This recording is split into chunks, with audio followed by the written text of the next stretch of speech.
की खरीदी चालू करो, चालू करो, चालू करो। समर्थन मूल्यों पर खरीदी केंद्र चालू करो, चालू करो, चालू करो।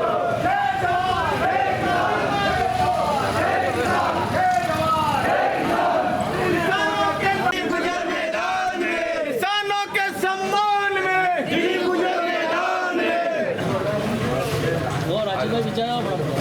तुम आगे आओ, मेरे पीछे मत दो, तुम आगे आओ, मैं तुम्हारे पीछे भी दिख जाऊंगा। आज क्षेत्र के लोकप्रिय नेता आदरणीय दिलीप सिंह जी गुजर साहब के नेतृत्व में शहर कांग्रेस कमेटी द्वारा एक ज्ञापन अनुविभागीय अधिकारी महोदय को दिया जा रहा है।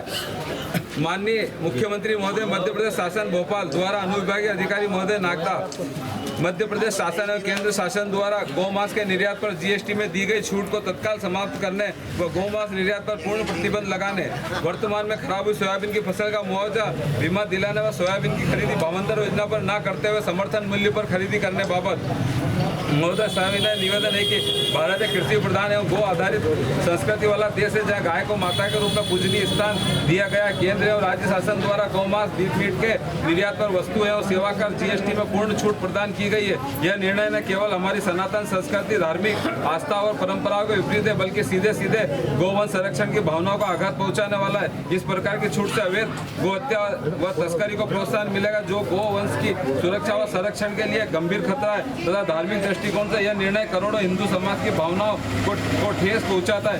मनमोहन सिंह सरकार में भारतीय जनता पार्टी के नेतागण गौमांस के निर्यात पर प्रतिबंध लगाने की मांग करते थे, आज उनका दोहरा चरित्र उजागर हो गया है। नरेंद्र मोदी सरकार में बीफ निर्यात में भारत प्रमुख निर्यात देशों में पहुंच चुका है और सरकार ने बीफ निर्यात को बढ़ावा देने के लिए गौमांस निर्यात पर 0% टैक्स लगाया है, जिससे कि गौवंश तस्करी, अवैध वध व पशु क्रूरता को बढ़ावा मिलेगा। हम मांग करते हैं केंद्र व राज्य सरकार तत्काल प्रभाव से गौमांस निर्यात पर दी गई जीएसटी छूट को समाप्त करे और गौमांस निर्यात पर पूर्ण प्रतिबंध लगाया जाए, जिससे गौ संरक्षण हो सकेगा। विगत दिनों केंद्रीय कृषि मंत्री शिवराज सिंह चौहान और मुख्यमंत्री मोहन यादव द्वारा विगत वर्ष की बीमा राशि किसानों के खाते में डाली गई थी, जिसकी सूची भी सार्वजनिक नहीं की गई। किसानों को 50-60 रुपए तक का बीमा मिला, अधिकांश किसानों को तो नाम मात्र का बीमा भी नहीं मिला। कमलनाथ सरकार में 6,000 रुपए के मान से बीमा दिया गया था, जबकि विगत 5 वर्षों में बीमा कंपनी किसानों से 23,000 करोड़ रुपए की राशि बीमा प्रीमियम के नाम पर वसूल की है। वर्तमान में अत्यधिक वर्षा और बीमारियों से सोयाबीन की फसल चौपट हो गई है। मध्य प्रदेश सरकार ने ना तो किसानों को मुआवजा व ना बीमा क्लेम देने का वादा किया है। किसानों का गुस्सा शांत करने के लिए सर्वे का नाटक किया जा रहा है। वहीं बीमा कंपनी द्वारा पीला मोजक बीमारी को क्लेम में शामिल नहीं किए जाने की बात कह रही है, जिससे किसानों को बीमा नहीं मिल पाएगा। सोयाबीन की फसल अत्यधिक पानी, पीला मोजक बीमारियां तथा आकलन के कारण किसानों को 30 से 50 किलो प्रति बीघा के मान से सोयाबीन की फसल हुई है। सरकार द्वारा सोयाबीन के समर्थन मूल्य 5328 रुपए की घोषणा की है, परंतु समर्थन मूल्य पर खरीदी नहीं कर रही है। वो भावांतर योजना लागू की है। पूर्व में शिवराज सरकार द्वारा भावांतर योजना में प्याज खरीदे थे, अधिकांश किसानों को भावांतर की राशि भी नहीं मिल पाई थी। प्रदेश सरकार की आर्थिक स्थिति खराब होने के कारण किसानों को भावांतर का पैसा कब मिलेगा, इसकी कोई गारंटी नहीं है। किसान अपनी आने वाली फसल के लिए बीज, खाद, दवाई आदि के लिए नगद राशि देना पड़ती है तथा अपनी पिछली देनदारी चुकाने के लिए तत्काल पैसों की आवश्यकता है।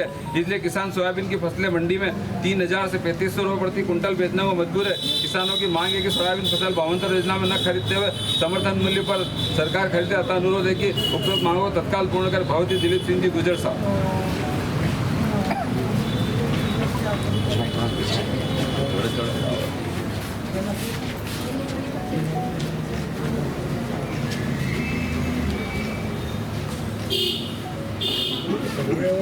अभी अपन क्रॉप कटिंग भी करा रहे हैं, उसके भी डेट आना शुरू हो गए। ये बीमा कंपनी वाले बोल रहे हैं कि उसमें हम पूरा मौजूद उसमें नहीं, इसमें क्रॉप कटिंग का जो आएगा डेटा उसके आधार पे बीमा का लाभ मिल जाएगा। मिल जाएगा, उसमें कम भी आ रहा है, क्रॉप कटिंग में निकल रहा है 30-40 किलो ही निकल रहा है। कम मिल रहा है। ठीक है। आज शहर कांग्रेस कमेटी द्वारा विभिन्न मुद्दों को लेकर ज्ञापन प्रेषित किया गया है, जो माननीय मुख्यमंत्री जी को संबोधित है। कलेक्टर महोदय के माध्यम से ज्ञापन उन तक प्रेषित कर दिया जाएगा और आपकी भावनाओं से अवगत कर दिया जाएगा। भारतीय जनता पार्टी हमेशा गायों पे राजनीति करती रही है। आप लोगों ने देखा होगा कि भारतीय जो कांग्रेस की सरकार थी तो मनमोहन सिंह सरकार पर कई निर्यात के आरोप लगातार भारतीय जनता पार्टी के नेता लगाते थे। वर्तमान में केंद्र सरकार ने तो जीएसटी पे गौमांस पे छूट दी है और मध्य प्रदेश शासन की मोदी सरकार ने भी गौमांस पे छूट दे दी है, जो गौ हत्याओं को बढ़ावा देगा और भारतीय जनता पार्टी के जो द्वारा चरित्र उजागर हुआ है। हम शासन से मांग करते हैं गौ हत्या पे तत्काल निर्यात पर प्रतिबंध, गौ मांस पे निर्यात पर प्रतिबंध लगाया जाए और जीएसटी पे जो छूट गए उसको भी समाप्त किया।